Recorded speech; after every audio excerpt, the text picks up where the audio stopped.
अष्टावक्र गीता परम ज्ञान का एक अत्यंत विलक्षण ग्रंथ है।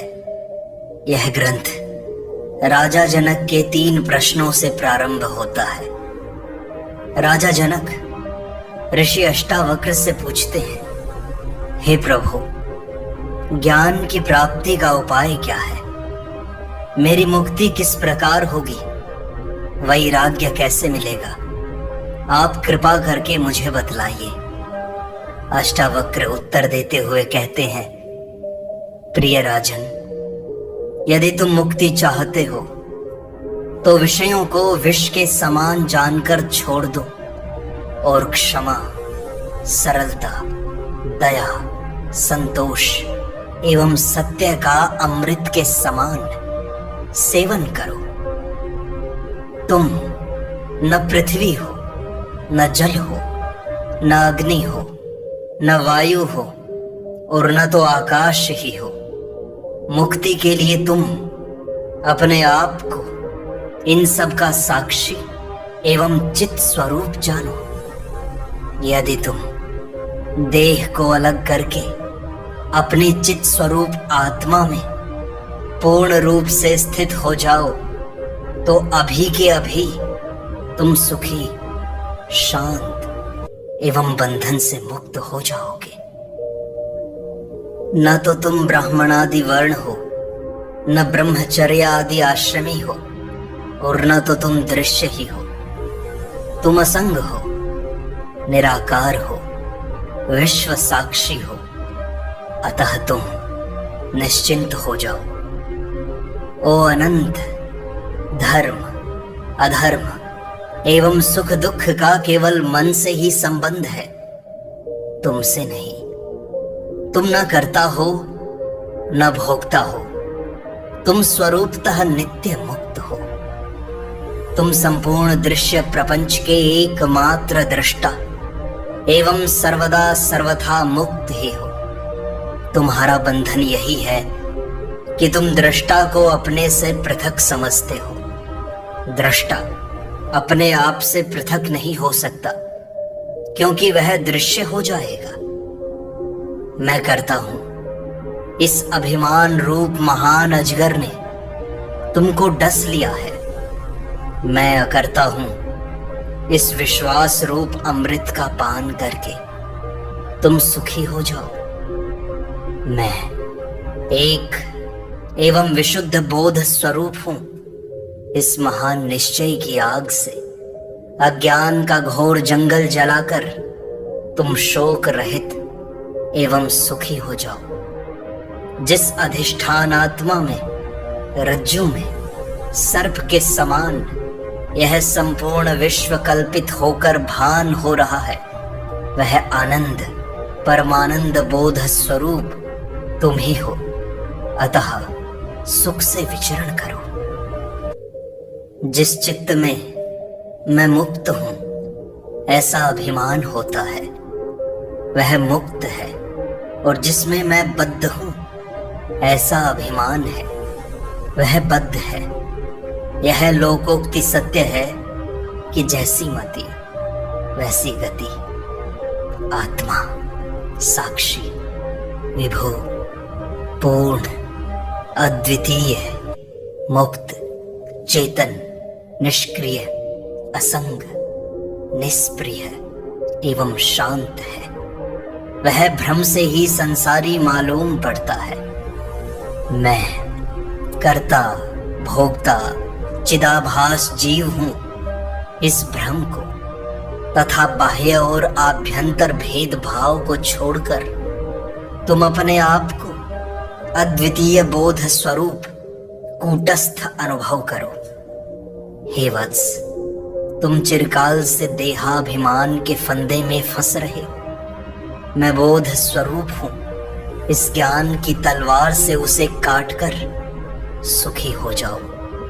ज्ञान से जिसकी निवृत्ति होती है वह मिथ्या होती है, इसलिए बंधन मिथ्या है। तुम असंग, अक्रिय, स्वयं प्रकाश, अतएव स्वतः शुद्ध हो।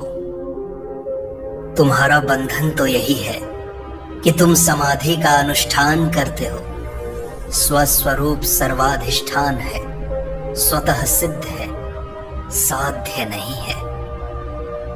यह संपूर्ण दृश्य प्रपंच तुमसे भरपूर है और वस्तुतः सूत में वस्त्र के समान तुम में ही ओतप्रोत है।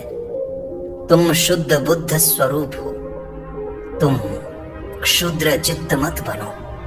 अल्प वस्तुओं में तादात्म्य मत करो अपना। तुम किसी की अपेक्षा मत रखो। विकृत मत हो जाओ। दृश्य पदार्थ के लिए चिंता मत करो। जो होता है सो होने दो। अंतःकरण को शीतल रखो। तुम्हारी बुद्धि की थाह किसी को न मिले, अनंत में लगी रहे। किसी कारण से क्षुब्ध मत हो जाना। एकमात्र चित स्वरूप में ही निष्ठा रखो। वृत्ति क्रिया में निष्ठा मत रखो। आकार से, आकार चाहे भावात्मक हो या अभावात्मक हो, उससे संबंध रखने वाली वस्तु को मिथ्या समझो। क्योंकि आकृति ही मिथ्या है तो उसका संबंधी तो निश्चय ही मिथ्या है। सर्प मिथ्या है तो रस्सी की आधारता भी मिथ्या है। अधिष्ठान है, आधार नहीं। जो आकृति और उसके संबंध से रहित है वह अचल है। आकृति संबंधी भाव अभावात्मक प्रत्ययों चल बोधों का साक्षी है।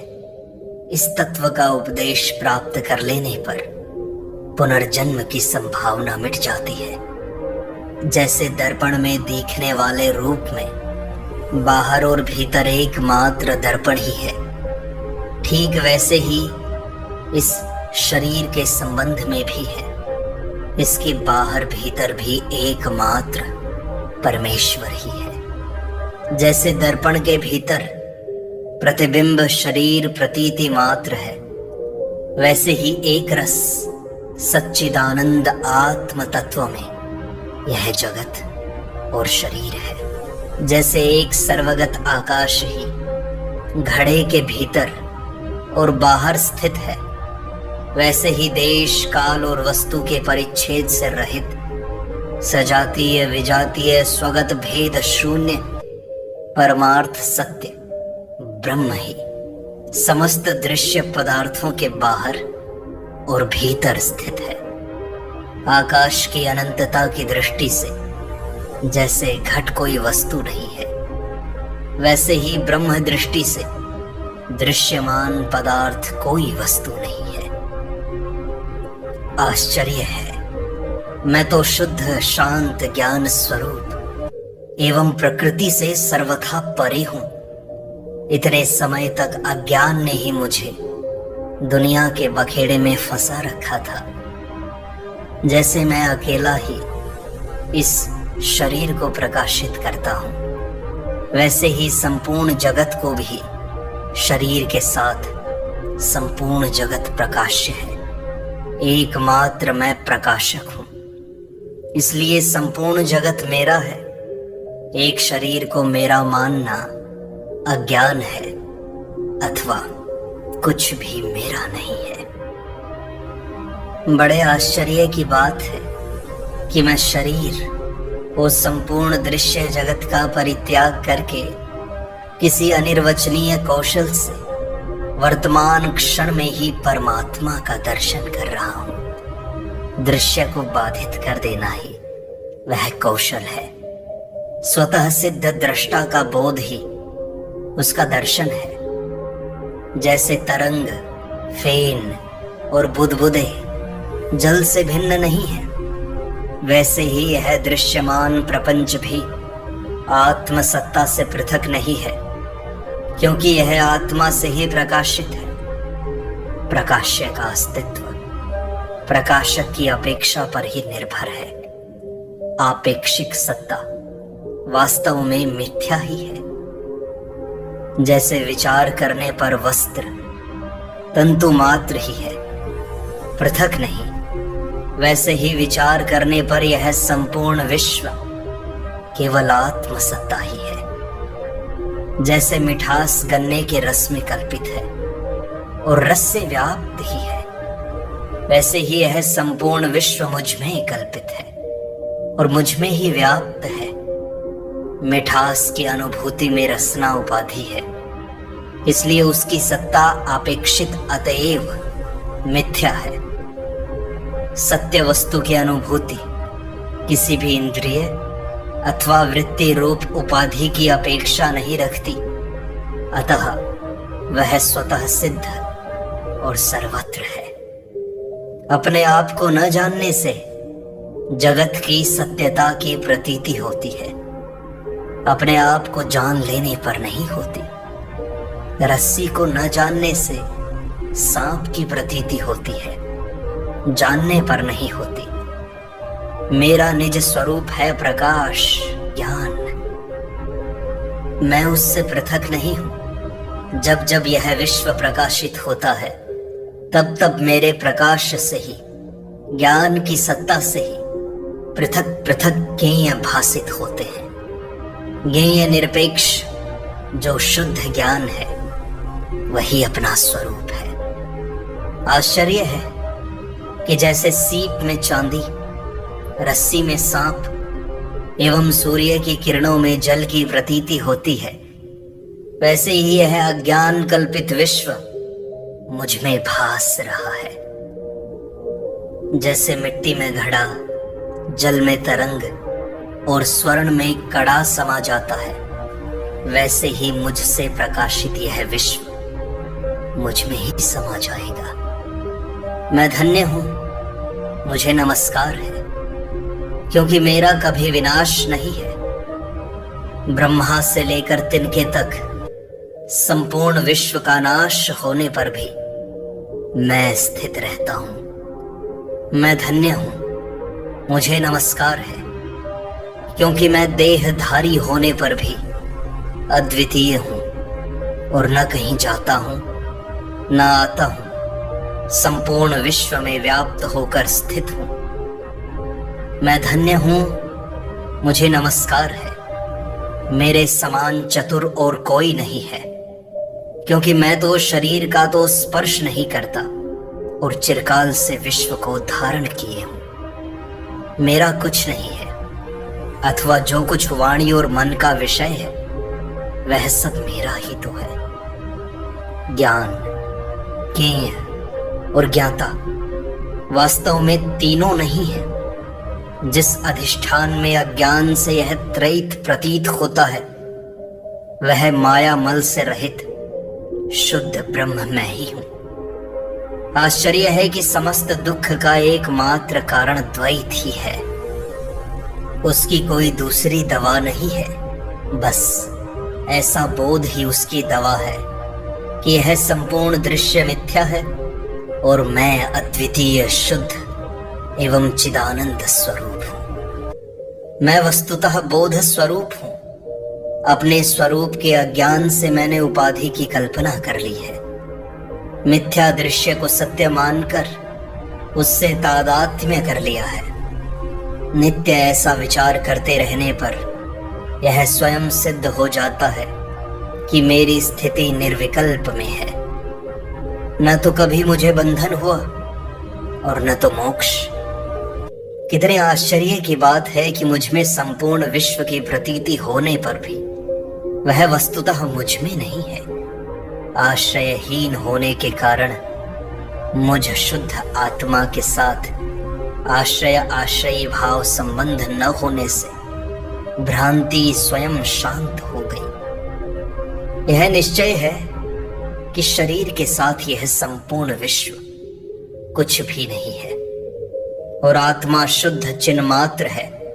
फिर अब यह कल्पना किसमें संभव है? यह शरीर स्वर्ग, नरक, बंध, मोक्ष और भय सबका सब केवल कल्पना मात्र है। फिर मुझ चिदात्मा का क्या कुछ कर्तव्य शेष है? आश्चर्य तो यह है कि भीड़ भाड़ में भी मुझे द्वैत नहीं दिखता। सब सूने जंगल के समान हो गया। अब मैं प्रीति किससे करूं? न मैं देह हूं और न तो मेरा देह है। मैं जीव भी नहीं हूं, मैं तो शुद्ध चेतन हूं। मेरा बंधन तो केवल इतना ही था कि मैं जीवित रहना, मिथ्या जीवन संबंधी धारणाओं में आबद्ध रहना चाहता था। मैं एक अनंत महासमुद्र हूं। मुझ में जब चित्त की वायु चलने लगती है, तब झटपट बहुत से दृश्य पदार्थों की तरंगें उठने लगती हैं। संपूर्ण दृश्य प्रपंच मेरे संकल्प का ही पसारा हुआ है।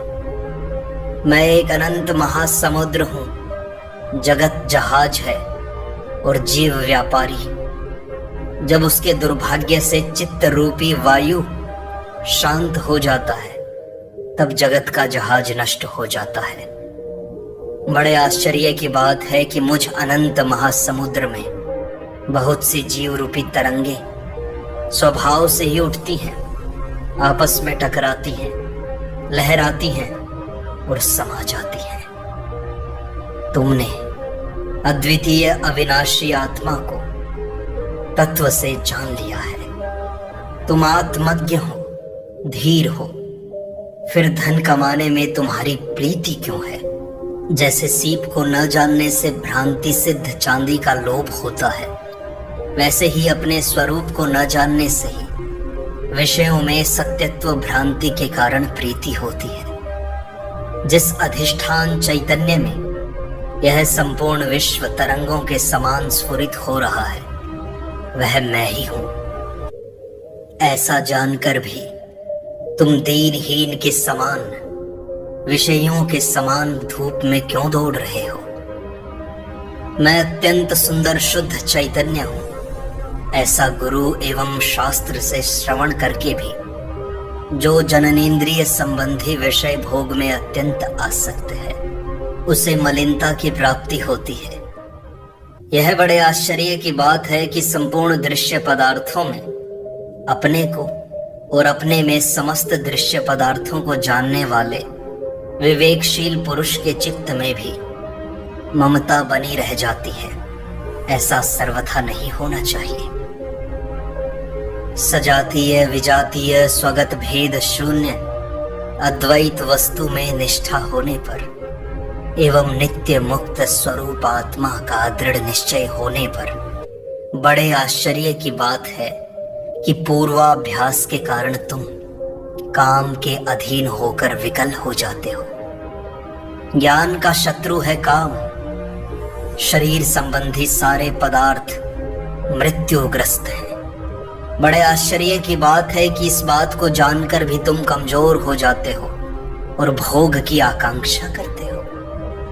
जो नित्य अनित्य वस्तु, विवेकी, लौकिक पारलौकिक भोगों से विरक्त एवं मुमुक्षु पुरुष भी मोक्ष से डरता है, यह बड़े आश्चर्य की बात है।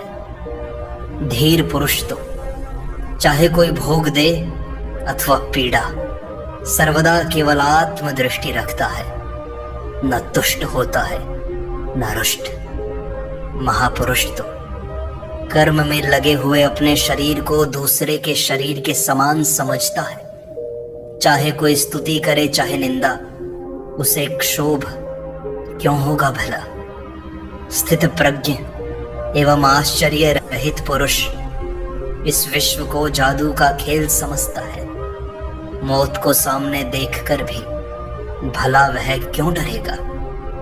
जिस महात्मा पुरुष की चित्त वृत्तियां मोक्ष पद के लिए भी अथवा निर्विकल्प समाधि के लिए भी विचलित नहीं होती, उस आत्मज्ञान तृप्त की समता भला किसके साथ की जा सकती है? जो यह जानता है कि यह संपूर्ण दृश्य वस्तुतः कुछ नहीं है, वह स्थित प्रज्ञ भला यह क्यों देखने लगा कि यह ग्राह्य है या त्याज्य है?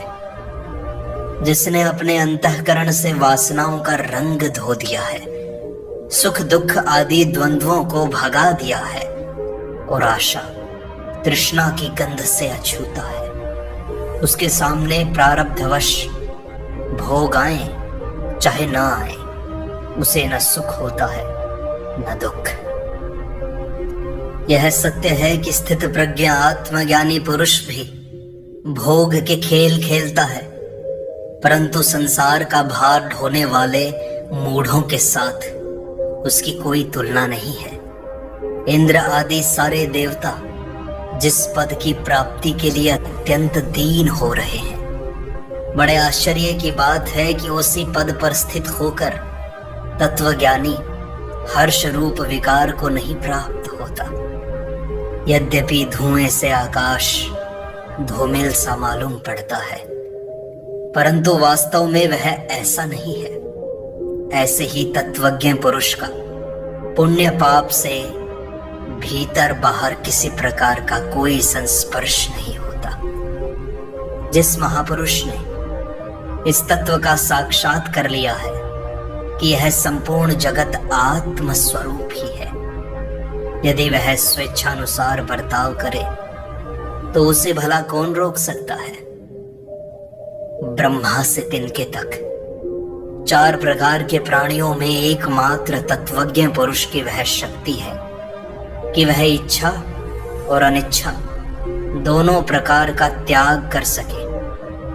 विषयी जीव तो इच्छा का त्याग नहीं कर सकते और निर्विकल्प समाधि की निष्ठा में तत्पर योगी अनिच्छा का त्याग नहीं कर सकते। निष्काम स्वरूप में स्थित केवल तत्वज्ञ ही भाव अभावात्मक दोनों स्थितियों को प्रतीति मात्र जानता है। यही इच्छा अनिच्छा का त्याग है। कोई विरला पुरुष ही आत्मा और ब्रह्म की एकता को जानता है, इसलिए वह सब कुछ कर सकता है। उसे कहीं भी कोई भय नहीं है। किसी भी वस्तु के साथ तुम्हारा तादात्म्य नहीं है।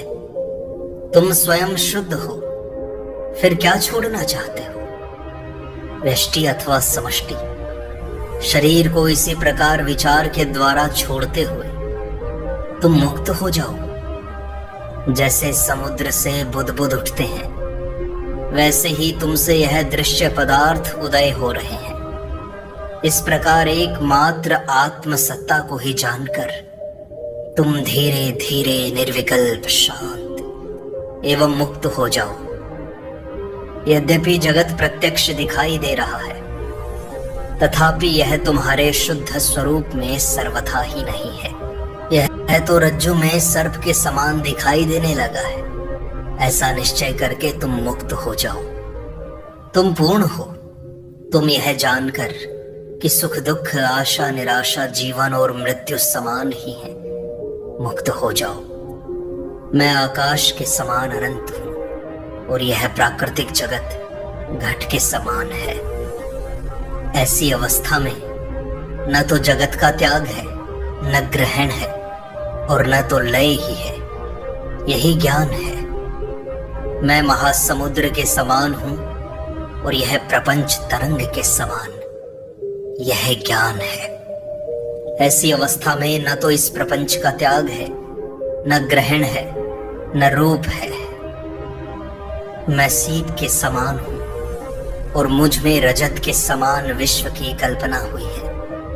यह ज्ञान है। ऐसी वस्तु स्थिति में न जगत का त्याग है, न ग्रहण है, न लय है। यहाँ जगत की आत्मा का विवर्त बतलाया है। तात्पर्य यह है कि कार्य कारण आदि भाव है ही नहीं। मैं समस्त भूतों में हूं और सब भूत मुझ में है। यह ज्ञान है। ऐसी अवस्था में इस जगत का त्याग, ग्रहण अथवा लय नहीं होगा।